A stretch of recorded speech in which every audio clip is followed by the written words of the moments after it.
Hey Bodgers, so we're at the museum and we have something of a special event on. Got a couple of Jaguar clubs in the field. Bodger Junior's with me, he's going to be filming. So yeah, we're just going to take a look around at these Jaguars. There's all shapes and sizes, all years. There is a video from last year's event. This one's a bit bigger, more cars, more variety. Let's take a look. Bodger's got it now, Bodger Junior.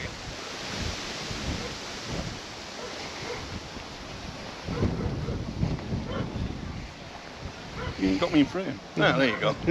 I had Jaguars when I was younger. XJ40s, V12s, straight 60s. Beasts, you know.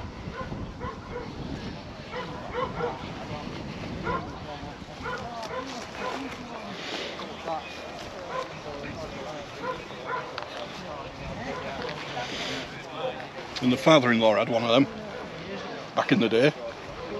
Sky blue.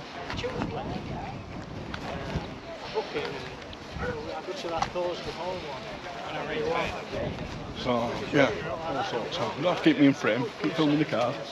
So I'm more beautiful than I am, son.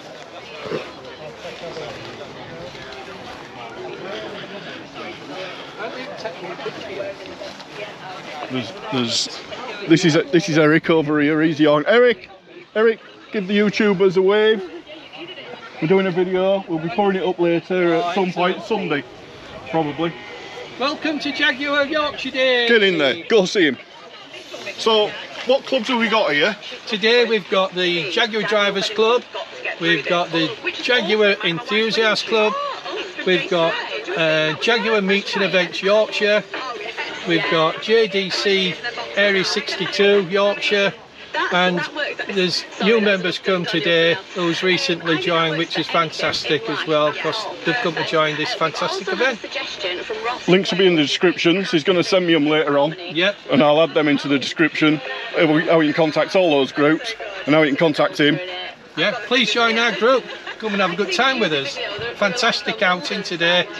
More outings coming up shortly. We've got one in September 7th and the 21st of September as well, up into the Yorkshire Moors for a trip round. Nice. Thank you. Right. What else have we got going on? We've got tombolas, we've got all sorts on. Bit of merch. You can even smell like your favourite Jaguar here, look. Some of that splashed on. XJS. That's nice, is that one? That's nice. I want a rusty old deep like mine was. This fella gave me a scare this morning, so I'm pulling into the museum. This was behind me. Scared me to death. Here we've got a Mark 9 from 59. Back in the day when they used to have you don't me told that, then you can get your hand around it to shade it. There you go. Right, professional outfit here, you know. Have a look through them windows. This is when cars were cars. Make sure you don't get any reflection. Get the dashboard. Beautiful cars. Back when we used to make decent vehicles, you know what I mean?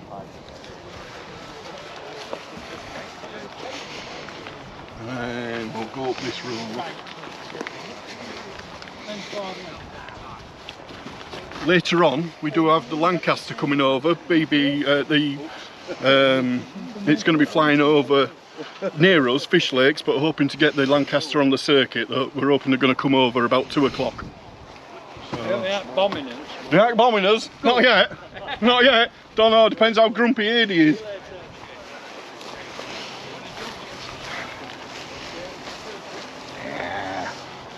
Did you get that charging unit working you go off me? Not yet. Bloody hell. It's all go. Yeah, proper engines. Bit of tax due on it. Yeah, it's run out of tax in 1970. Oh, bloody hell. It's a bit like my car, it's run out of tax, I know. Look. Kick the window. 55 years at 5 times the... Yeah, whatever that is. So yeah, get the dashboard in there, look, son. Look at that. Ferrari, the man himself, said this is one of the most beautiful cars in the world. back in the day, and he's making Ferraris, you know what I mean? And I agree with the Jaguar E-types. Prefer the hard top, because you get that teardrop shape.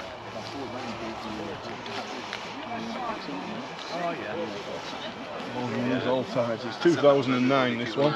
You're not going to do mileage, you're not going to diesel. 3 litre. It's 3 litre twin turbo, so Proper engine. again, my life, We've got sporty kind of shooting brake, is what I'm going to call it. It's not an estate, I'll call it a shooting brake.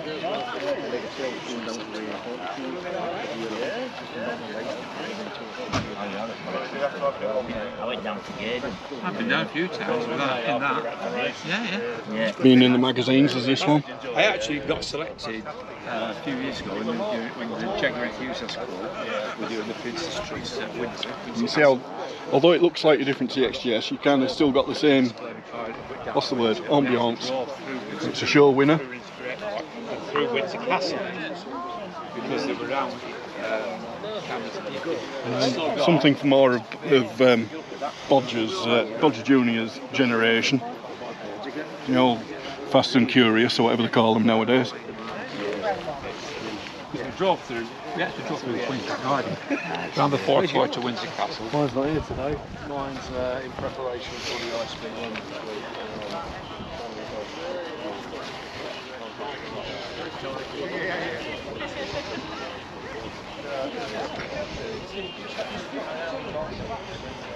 The XK120 FHCs, 1954, all hand built. You know, there's no pressing out the things. There was somebody who actually got a hammer and started beating on it to try and get that in the right shape.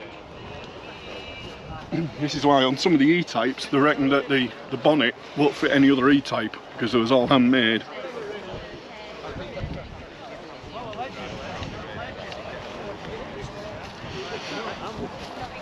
All modern. Beautiful condition again though. And Old English white is what that one is.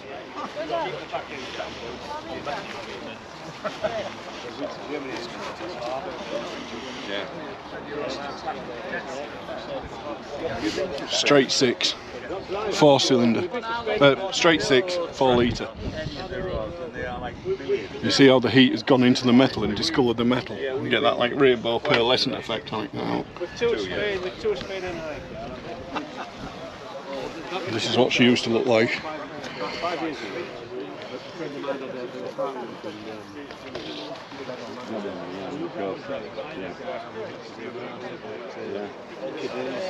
Hard work, dedication. That's where it gets you, innit? Yeah. Keep going.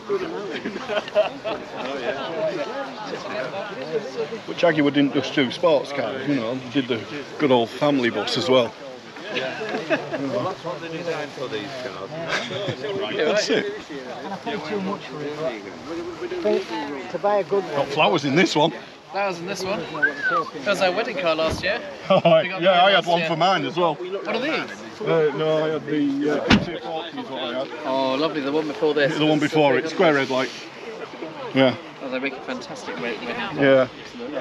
It did us. It was getting it ready for the wedding that was the problem. It was a bit of a deadline. Okay, I see. Main thing is it made it. Just.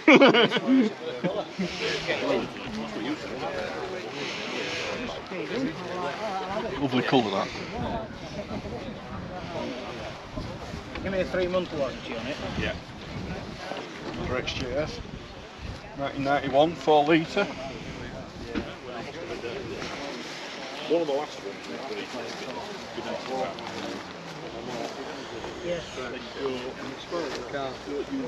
For those not familiar, I'm up here.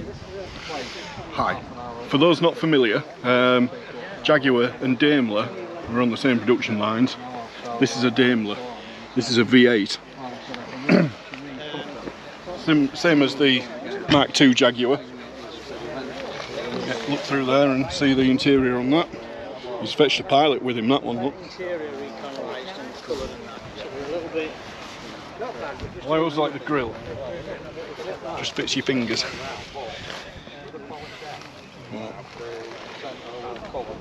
Last tax in 64. I think he's missing a bit of tax there.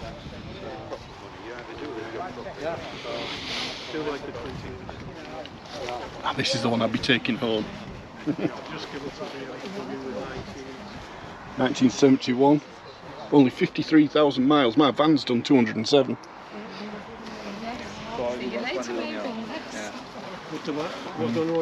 Nice leather in the boot and everything, you know. It's when people cared.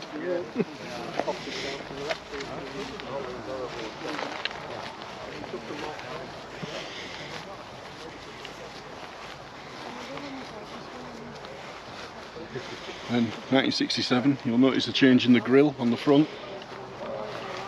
So an earlier car didn't have the grille on the front.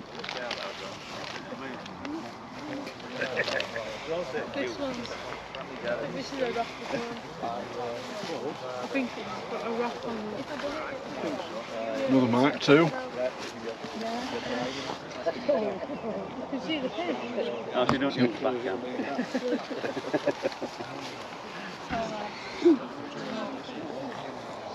Answer is an automatic. You don't see him when in motor also.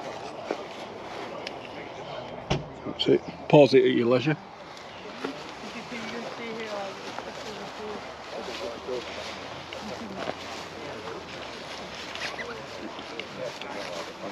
First of the Jaguars that when Ford took over, I think they're on a Mondeo floor pan, I think, if I remember right, I don't know. No expert.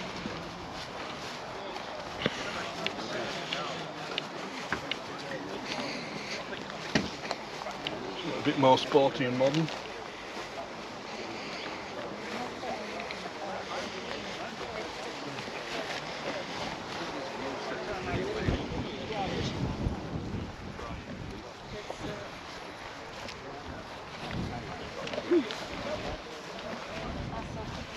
Well, hopefully, if we can get out here in time, we'll get the Lancaster as it flies over all these cars. Like this one, put wheels on that, look.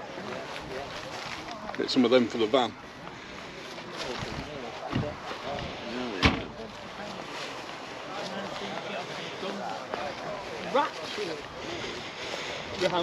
Jack. So I jacked out with a piece of wood. I'm hoping the rain stays off though at the moment. Yeah. Yeah. And then you get bang up to date some of the newer stuff. So you've got the shaved door handles and no wood on the inside, but just as nice.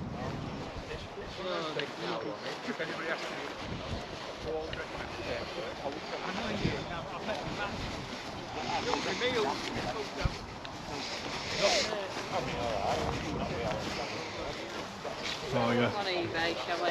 So I'm liking his shirt. Get the shirt on the camera. Come on, let's have that on YouTube. Look at that, look.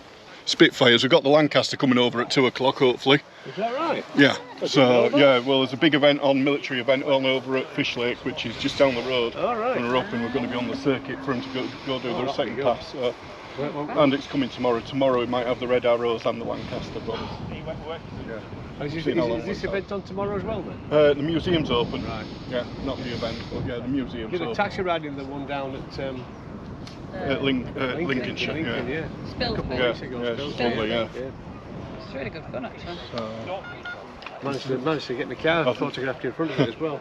I think there've been a bit of frantic repairs going on though at Conisby because she caught fire the other, one of the engines caught fire the other week. Yeah, all right, wow. So yeah, there's been trying to get it ready for the event that's over at Fish Lakes, which is about 2 miles in that We direction. drove past this lake yesterday, Yeah. didn't we? Yeah, we did. Right, you would have done, yeah.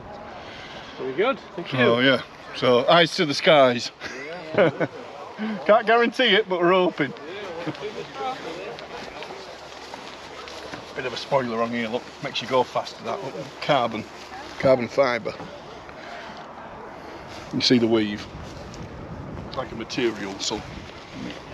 No more dotted about. Newer stuff. Still quite large though, is the estate. You get plenty in. Not as big as the van, but you know.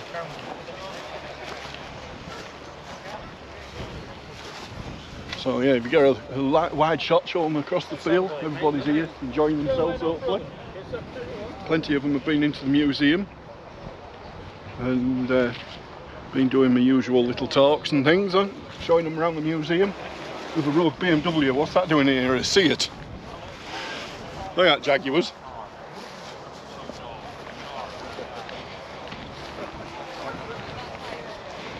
We've had technical issues. Then there's one here, look.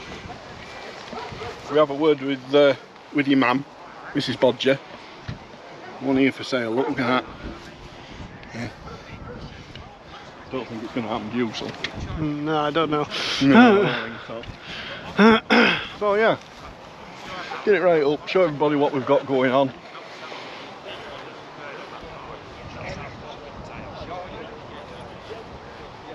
Plenty of people here. And hopefully we're going to raise a bit of money for the museum. There's still a lot of work ongoing.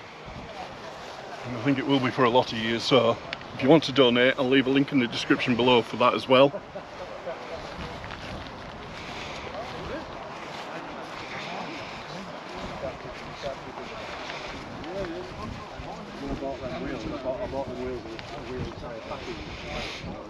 Oh yeah, I'm not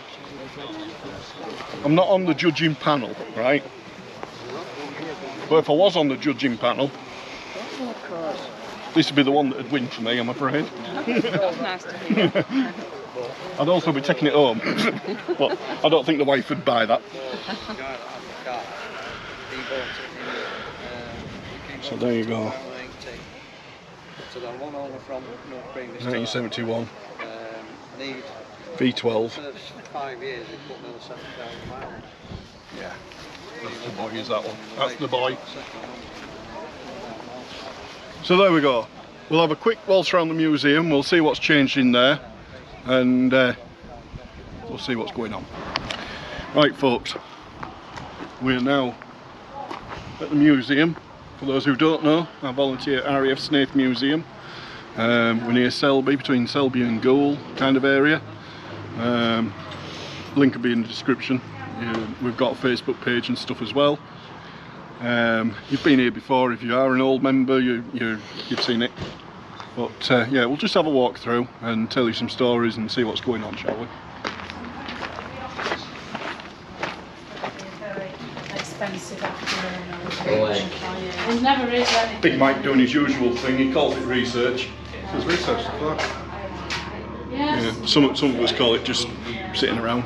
Some of us do. So this year we haven't got a big display for the Women's Land Army, unfortunately. We needed the space, but the wooden building across there is where they're going to be sited in the near future, hopefully before September.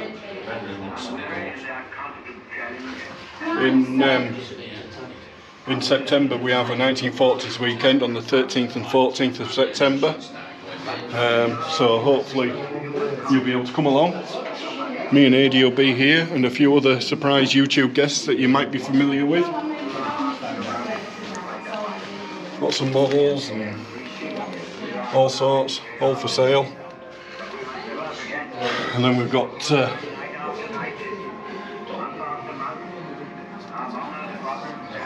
this fella.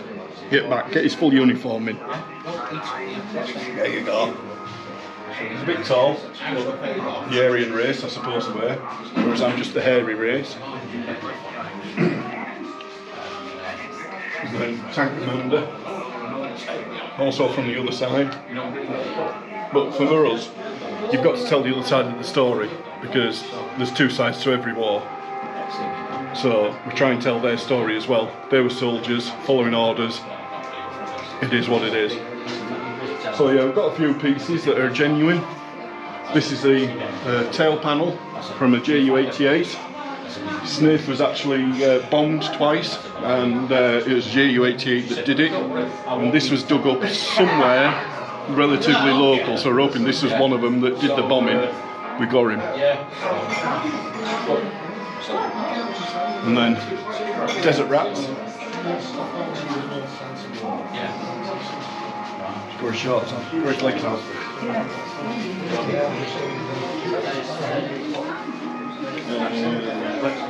Let's see what we've got here.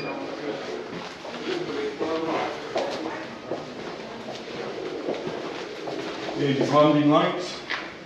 When he got these, he started to restore them and found that the bulbs still worked. So there is that.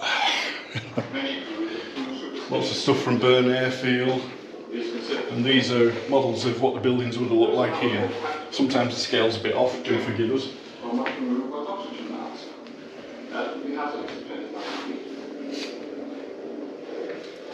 I'll get some of the photographs up here. These are from RAF Snaith. So these ladies here, they're testing spark plugs from the Bristol Hercules. We'll show you one of those. Parachute packing for the boys.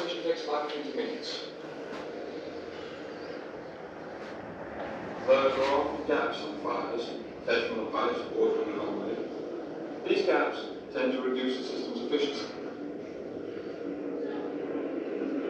From the Lancaster, the final runways are on site. So anyway, lots of information. They don't need to read everything. If you want to read more, come down and see us.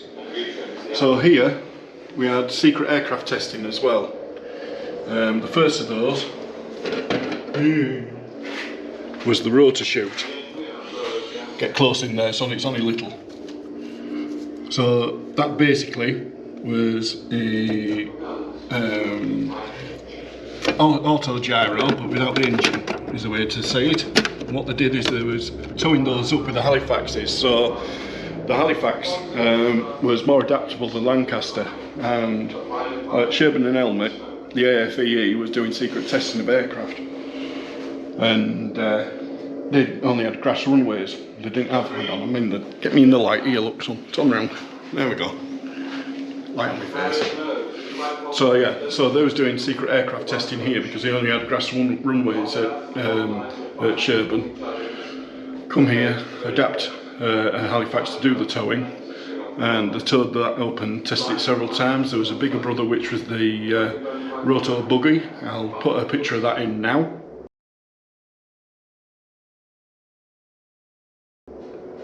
The rotor buggy, it was basically a Jeep, big propeller on it, up it went. The idea was they was going to drop troops more accurately than they could with the parachutes, because they used to get blown off course, whereas the lads could fly down. As it is, there was also testing of the Himmler car. This is a Himmler car, it's a large glider, and these are the ones you'd be more familiar with on D-Day. They was landing just over the lines and attacking the German positions. And this is how it works. So you'd have tanks, you'd have troops. There's all sorts you could put in the Himmler car. The crews still have to do shutdown checks. When these completed, our parts arrives from chemical to pick them up. Then we come into the ordnance room. We've got oxygen tanks from Halifax, ammunition, bomb IDs and all sorts here, hand grenades. They are inert, don't panic. The solid ground seems to sway as their aircraft did, and the engine is still roaring. And will continue to. So we've got a 500 pounder. This one's from earlier, from a bit later in the war, once the Americans joined us. So it's got the fittings for the British aircraft, for the Lancaster, and for the Halifaxes and the Wellingtons and everything. And then on the other side, if you get down there, Junior, with your camera, try and get it straight, son. There you go. So you'll see there's only one hook there, and that was for the Americans. That was lifted into the wings with what looks like a robot chicken. And there he is using one. So it's been lifted up into the wing bay here. Iris and his crew. And that's one of those. It's a winch that lifted them in. And this is a target indicator. So the Pathfinder forces. They used to go out and used to mark the targets for the following squadrons. That's one of them. All inert, all practice. Don't panic. We're all right. We ain't going to be blowing up anytime soon. For all concerned, it's been a long night. So yeah, we've got uniforms.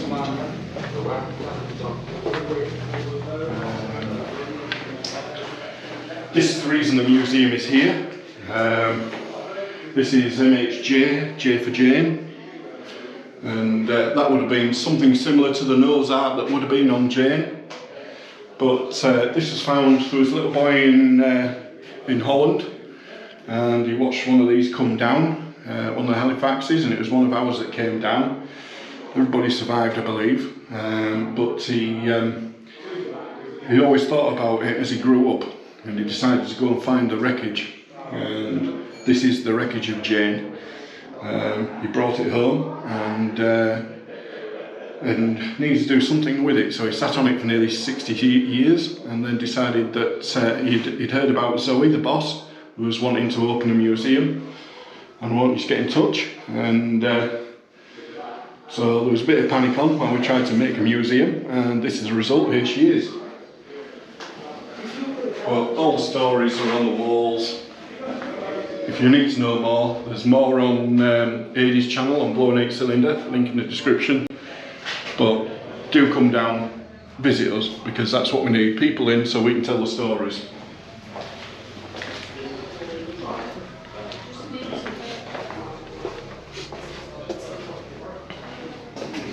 So then we come into the engine room area, into Aidy's bit. I'm sure you're all familiar with that if you're subscribed to his channel. So in here we have, kindly donated to us from Halifax 57 Rescue over in Canada, is this Rolls-Royce Merlin Mark 10, and this particular aircraft, this was on a Pathfinder mission, and dropping those indicators, the target indicators, and it was on its way back. It got struck by lightning, which took out the two inner engines. It went and interfered with the ignition systems and stopped the engines. Now they had a long way to go. They were still over Holland, I believe, and so they decided to make for come this way, get me in the light. So they decided to make for Sweden. Sweden was neutral at the time, and they would keep you for about 2 weeks interred until they found out where you was from and send you back to whether you was German or English or whatever. So it got struck by lightning, headed to Sweden, and the pilot told the crew to bail. They bailed out, and he opened the throttles, pointed it in the direction of the sea so it crashed and sink to the bottom. Keep it out of enemy hands, but also you aren't going to hurt anybody on the ground. So he thought.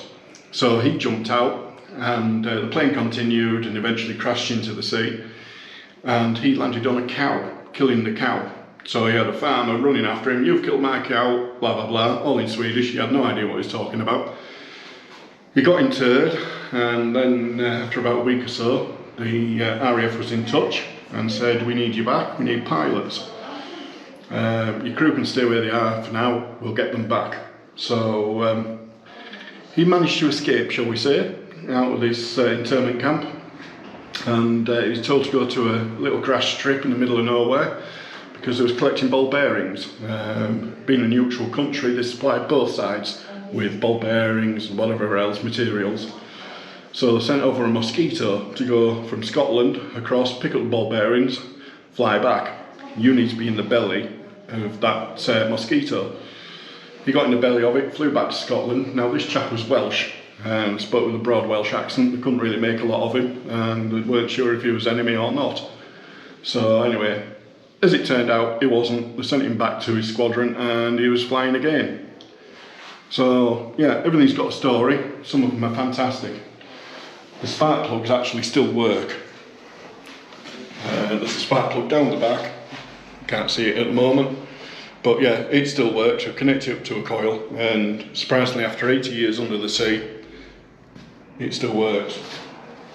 The reason why this is here is because there's a chap over in Canada, Carl Cascard and Halifax 57 Rescue, and they're building a Halifax.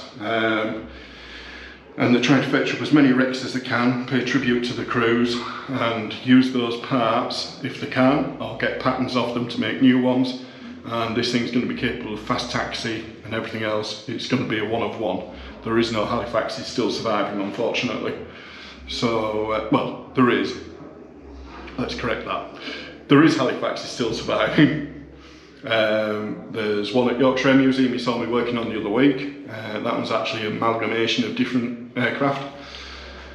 And then there's one down in Cosford, I think it is. I can't remember which museum it is. That's still going, but there is a video that I've done on the Halifax.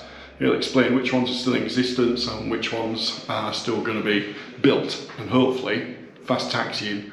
If it was me, I'd just, you know, I'd just take off 6 feet. That's all it needs. That's all it needs. So yeah, into Aidy's little section, engines that won the war. So the engineers were vital to the war effort, as far as the RAF is concerned. The mechanics, everybody else working to keep these basically crates, you know, they've been shot at, they've been blown up several times, and they was trying to keep these things in the air. Fantastic engineers. And we've got various bits. This is the injection system. There's like 2 big injectors in here. You'll see it's similar to a carburettor you might see on a motorbike or on a car now, on older cars nowadays. This is a reduction gear. If you had a propeller and you just had a direct drive straight to the engine on this side, the tips of the propellers would go supersonic, which isn't great. Not only is it not efficient, but the props wouldn't have stood up to it. And that's what's under here. So if you move back, you can get it all in some. So this is a Bristol Hercules, 14 cylinders, 1800 brake horsepower, and the Halifax was fitted with 4 of these. This is why it was so good for towing. The power to weight ratio was far superior to what the Lancaster were and the other big bombers. It was just a better aircraft, more survivable by its design. And yeah, big fan of Halifax. So yeah, this one came to us from Halifax 57 Rescue, and the story is that it was in a museum in Scotland, and because they're looking for parts for their aircraft, they wanted some of the sleeves that are in here. You know, the sleeves, unfortunately, they are all, every one of them is corroded. But rather than ship the whole engine over to Canada, it's easier to send it here. We could take a look for Carl and his team. Unfortunately, we couldn't do anything with it, so he says, well, you might as well keep it, you've got it. So, thank you to him.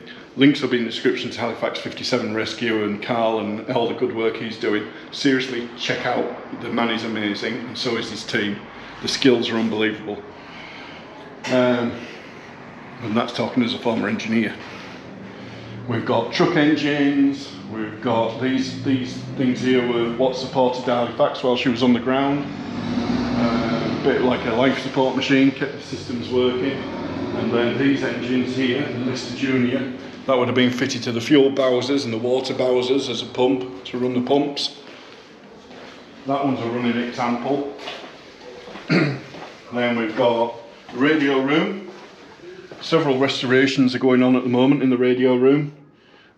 We can transmit and receive from here. We do have a call sign. It's RSN something or another. I can't remember where it is. But anyway, so yeah, any of you amateur types, I believe that we will be broadcasting and receiving on the 1940s weekend.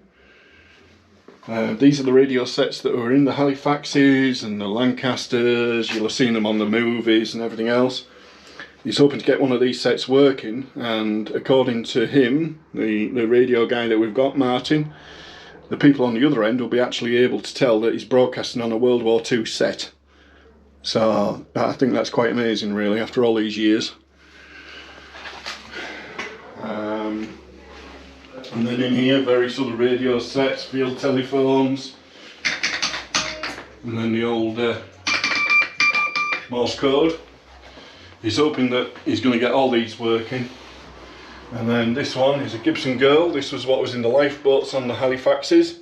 So if they did have to ditch at sea, what they'd do is they would put up a kite here, and it would have a string with the aerial attached, and the aerial will go back to the unit.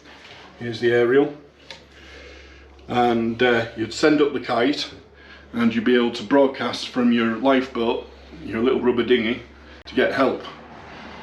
They came in tubes, did the kites themselves, but what I presume they were successful. The reason for this, the reason why it's called a Gibson girl, is because of the curves here, like a lady's hips, and you'd put it between your legs so you could actually crank it, because you have to crank it to get it to work. No batteries, so you have to generate your own electricity. Mae West, and then flight training manuals, all sorts. These are for navigation, so you've got your true course and your headings and your various navigation bits. These are your plotters, so you'd have your big map and you'd be able to plot where you are on the mission. Compasses, another radio set, and then if you go back there, Sunshine, I'll explain what we've got going on here. So in this room we're hoping to do the cockpit area of a Halifax. Pilot sat up top, underneath him would be the radio operator, in front of him would be the navigation, or the other way around, I can't remember which, and then right at the front would be the bomb aimer, and then right at the back would be the rear gunners, and then you'd have a mid-upper gunner as well. Yeah, so a crew of 7, and yeah, everyone had their place, but what we're hoping to do is recreate the cockpit area here and get it all set up with the radios in place and everywhere where they need to be. Long-term project. It takes a lot of money. Please donate if you can, even if it's just £1. It helps us out. So yeah, so that's in here. Keep on coming. There's lots that I aren't showing you. Lots of stories and things that you can come here and find out for yourself. Edie's new outfit. My new outfit. This room eventually will be dedicated to 158 Squadron that was here originally, before 51 Squadron, but we ain't got there yet. And then we've got George Booth. His son is still coming here and he tells his dad's story. One of the main features of this room is letters that he wrote. We will be doing a video at some point with one of the reenactors, and we're going to get George's son, Dennis, to actually read the story, read the letter, so as it sounds like him who's writing it, and it's very tragic. He's sat here at winter time, he's sat next to a potbelly stove in his room, and he's writing to his mum, and he's writing about having to pack up his roommate's effects into a crate to be sent home to the lad's family. He didn't make it back. But yeah, it's quite tragic, brings a lump to the throat every time you read it. So we're going to do that, and yeah. So we're trying to recreate his room. We do have pictures of his room on the wall, just there. That's the kind of room that he'd have. We still need furniture. If you know of chest of drawers, if you can get the picture, can you see the picture of the chest of drawers? Pause it if you need to do. So we still need chest of drawers that's correct, but there's all sorts in here that personal effects that these lads would have had. George was a rear gunner, and yeah, so these are the letters, handwritten letters. And it's amazing how beautiful his handwriting is. Yeah, Snaith, Saturday, 8 PM. So he's about to go out on a mission probably at 8 PM, and yeah, he's just got through having to pack all the effects of his roommate. Unfortunately, it was a sign of the war. It was a regular thing for him. It's just one of those things, and all the effects would come in a box like this.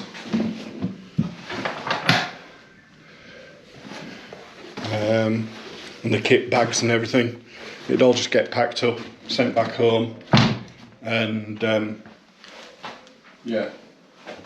A lot of the lads, they was very young, the rear gunners, some of those were young boys that lied about their age just to go fight in the war. Some of them as young as 16, 15, 16, and they sat in the worst place possible for any aircraft, in the tail gunner position. Average of 6 missions before, you know. So yeah, So there we go, flight suits. That's all you had to keep you warm, and maybe an undergarment or two. But yeah, this is George. That's his mother, his wife. And you'll see how short he is compared to his mother. And that's why he was a tail gunner, because he fitted in the tail gunner position. You know, tiny little areas. Lots of information. Again, come and see us. Come and see what we're doing. It's always changing, exhibits change. You come one week, the next week it's different again. So yeah, this is for 578 Squadron, this room. 578 Squadron were born out of 51 Squadron. And there's all sorts of effects here, so all this stuff is what was found at Bern. So Bern is about literally 10 seconds flight away from here. And we've got all sorts in here, watches and whistles. So these whistles, where are we? Can you see them there, son? You might need to go that way. You see the whistles? So those whistles were attached to the Mae West. So you know the blue Mae West I showed you through there, the life jacket? Well, those lads would have been wearing life jackets with that whistle attached. Unfortunately, this aircraft crashed with them inside it. And yeah, it's quite poignant to think that those whistles were just here on their life jackets. Didn't make it through, unfortunately, but we like to think we've got 3 of them here. Trench art, so in the trenches and things during the First World War, it was a big thing to make art pieces out of brass or copper or whatever. But that continued into the Second World War.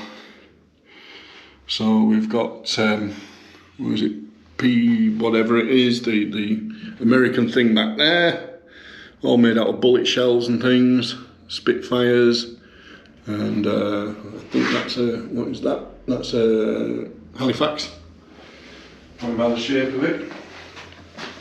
And then wreckage. Yeah, this one crashed. It was in a collision with an aircraft from this airfield. This is basically what had happened. It collided and it chopped the wing off one of the aircraft, and the other one was in a pretty big mess, and it just came straight down. So yeah, there's all sorts of stories. We have here, this is the bomb deployment. So when you're going to drop the bombs, this is a switch you press, you know, the bombs away. That's the switch. This is all RAF Bern, where they were stationed. These buildings actually still stand. We've visited those before. Again, I think they're on Aegis Channel and blowing 8 cylinder. And then we've got stories of some of the lads that served here. This is Hugh. He was in 5-1. MHN, Nut House. Because I think you had to be nuts to get in the aircraft some days.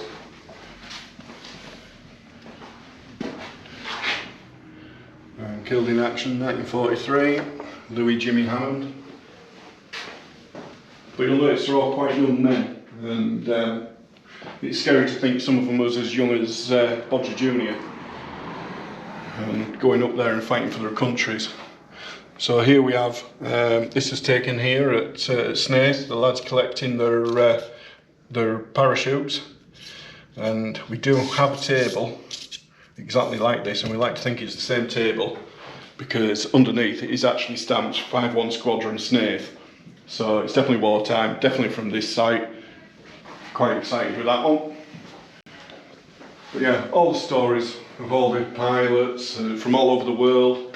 This is Joey Poe, as we call him, John Poe, P-O-H-E. He was a New Zealander, and he was actually involved in the Great Escape. He made the tools that they dug out the various, the 3 tunnels with. I think he escaped and unfortunately got recaptured. No longer there for long. Yeah, there's a few from the Great Escape. All escaped through Harry, one of the tunnels. And then the Nuremberg Nightmare. This raid was one of the worst losses for Snaith. So here we have a picture of the squadron briefing. This is literally the night below. By some miracle, the press were invited to come and take pictures before the raid. And they took these pictures of the lads getting their briefings and the searchlights looking for them to come home. Unfortunately, only around 30% of the people in this photograph came home. One of the heaviest losses that we took at Snaith in one night.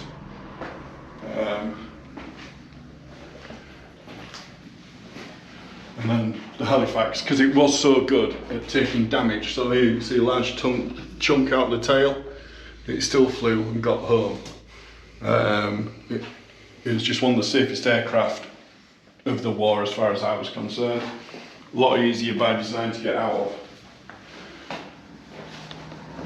So yeah, so that's a brief, it is only brief, look at the museum.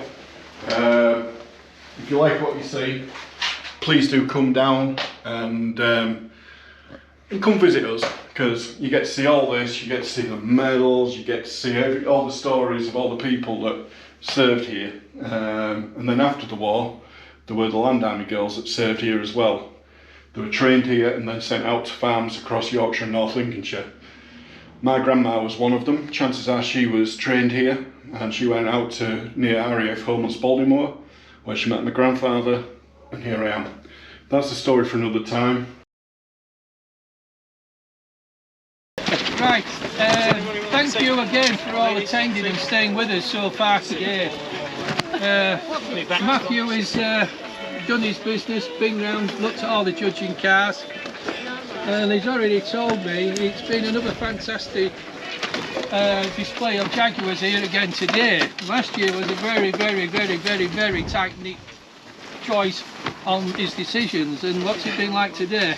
Horrific. So this is, I can assure you, I've had so much money offered and everything. yeah, this film. he's had bribes, fortnight in Spain, what other one you got offered? That'll do. Yeah, he'll take holiday, he says.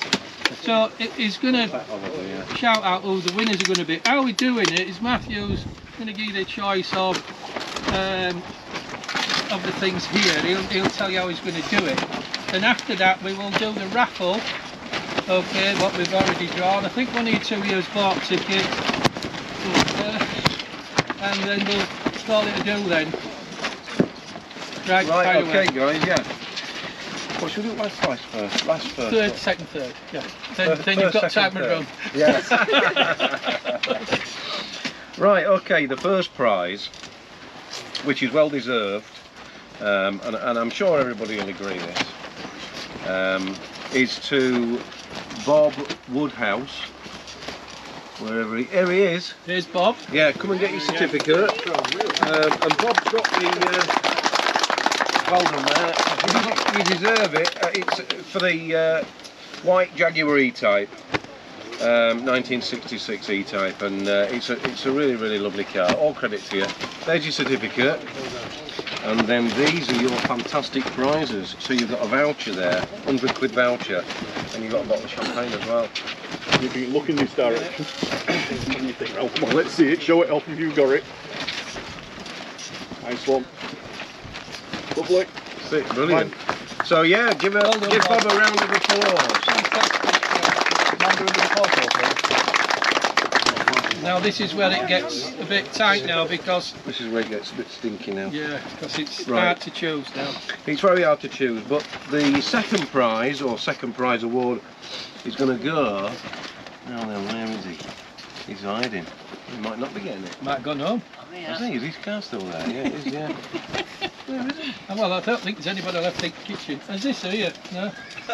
No, it isn't. No. Right, where is he? Alan Marsden. Me? Oh, you're there, Alan.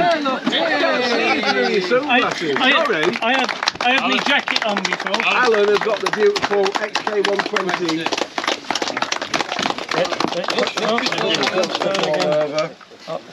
I'm doing my jacket up because I've got my XK. He's pushing it out.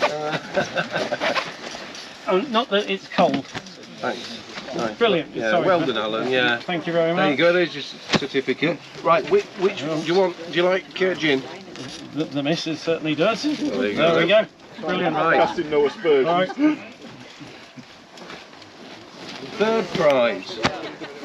Third prize is for a lovely car, not as old as the last two, a bit more modern, but it was a lovely car, well presented, well looked after, and I was impressed with all the, you know, underneath the bonnet it was really tidy, and he really enthusiastic about the car. And it's Alison Berry and her husband. Alison Berry with a Jaguar. Here he is, look, Jaguar F-Type. Just across there, look. There you are, well done. There you go. Thank you. It's very hard. It's no, third prize is no reflection actually on your car. It's just, you know, we've only got 3 prizes. We said we were parked next to the winner when we first got here. Right, next thing is runners up, innit? 3 runners up. Oh. You've got choice of 3 pot pies. And they're all sale. And they're very nice actually, because I had one earlier on, they're lovely. They Don't are think I've had to eat all day. One of the best pot pies I've had. Right, first of the runners up. And like I say, this is no reflection on your card, it's just that we've only got 3 main prizes, and then, you know, We've just put these we've in just because put we these know you're extra. extra, just as a little thank you. Yeah. So the first runner up is where is he? Glenn with his green XK8 convertible. Hey, Where is he? Well done, Glenn. I hope Glenn's funny. Well done, mate. There you go. There's your pie. There you go. Yeah, don't try and nick the pie off. Yeah, you wouldn't get the pie off, wouldn't you? Lovely. They're nice pies then. That's better than those are actually. Well done. The next runner-up is Peter Wright with his E-Type Series 3 2+2. Well done, Peter. Peter, where are you? Come on, you can't turn this pie down, Peter. These are lovely, Best these. prize you'll ever get, that, Peter. It's beautiful. You want to come for a picture? A picture? Yeah. What, have we got to eat it? No, you don't. No, not Yeah, eat you've it. got 3 minutes. You're welcome, no problem. Lovely. Thanks very much Well then, done, Peter. We'll Thank see you you for coming. soon. Thanks for coming. Thanks for your support. You're welcome. Right, the last runner-up is Ian Dobson with his XE portfolio in that fantastic dark red. Yeah. Lovely car. Yeah. Well done, mate. Yep. There's your pie. Thank you. Yeah. Enjoy. Thank you for coming. Thank you. for Yeah. your support. And if you get yourself an F-Type, bring it along. Yeah. Did you mention about the video? Right, you've probably seen today we've got the Bearded Bodger. He's got a YouTube channel, look for the Bearded Bodger, and you'll see today's events on there because Ian and his good son there have been going round in the background taking a lot of pictures, video of the day. So it'd be nice for you to go log on to his site, have a look, you'll see the prizes being given, everything what you've seen today. We'll and put you'll links get on the pictures of that. Facebook group and everything for you as well. Links will be in the description.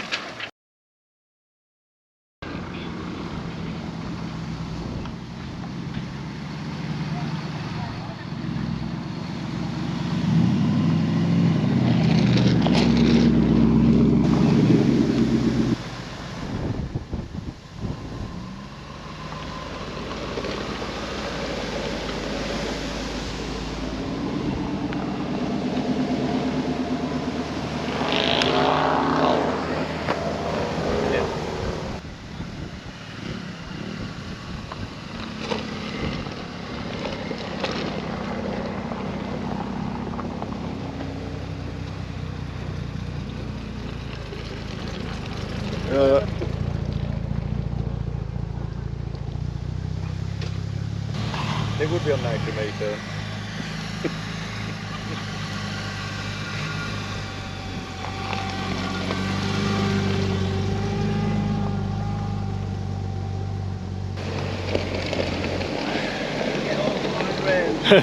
You do right.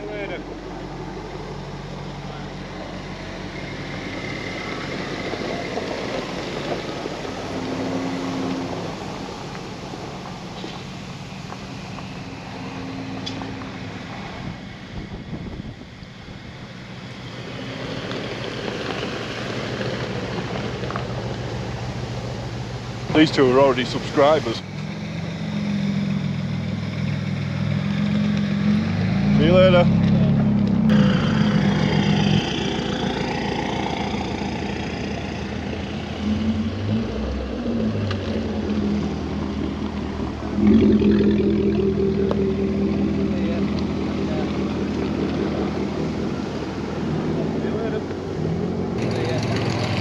See you later.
There we go, Bodgers. Been a great day. He's been doing most of the filming, so give us a response back if you like his filming. Might make that a bit more of a regular thing. Thanks to everybody who came to the museum today, all the Jaguar owners, enthusiasts and all that. Been fantastic, we've really enjoyed it. Always good to host them, come every year and raise a bit of money for the museum, which is what it's all about. So yeah, so thanks for watching. I think I've already done this before, but anyway, I'll say it again. Thanks for watching. We'll see you next time. He might if you like his filming. And yeah, take care of yourselves, take care of each other, and we'll see you next time.